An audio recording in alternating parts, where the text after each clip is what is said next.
સહકારી મંડળી લિમિટેડ નર્મદા સુગરની પિલાણ સિઝનનો આજથી અમે શુભારંભ કરી રહ્યા છીએ.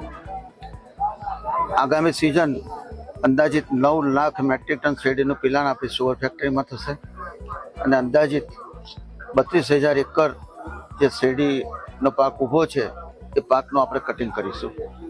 આપણી સુગર ફેક્ટરીમાં આપણે શરૂઆતમાં ઓર્ગેનિક ખાંડ બનાવીશું, ત્યારબાદ ફાર્મા ગ્રેડ સુગર પણ બનાવીશું અને ત્યાર પછી આપણે MSL એક્સપોર્ટ ક્વોલિટીની ખાંડ પણ આપણે બનાવીશું. નર્મદા સુગર જે રીતે ચાલી રહી છે સારી રીતે, તે ખેડૂતોને ખૂબ જ પ્રમાણમાં ફાયદો થાય છે. નહીં તો અમારી શેરડી આજુબાજુના ખાનગી વેપારીઓ લઈ જતા હતા અને પૂરતો ભાવ પણ આપતા નહોતા. કોઈ 1500 આપે, 2000 આપે, એ રીતે ખેડૂતોનું અહિત થતું હતું. પણ જ્યારે આપણી સુગરનો વહીવટ પહેલેથી જ સાહેબે સંભાળ્યો છે અને પાવરફુલ ચાલે છે, એના લીધે ખેડૂતોને પોષકક્ષમ ભાવ મળી રહ્યા છે. અને બીજી અમારી સરકારમાં રજૂઆત છે કે આ જે નુકસાનનો જે વરસાદ પડ્યો છે તો ખેડૂતોને એનો ફાયદો થવો જ જોઈએ, એવી અમારે સરકારશ્રીને વિનંતી છે.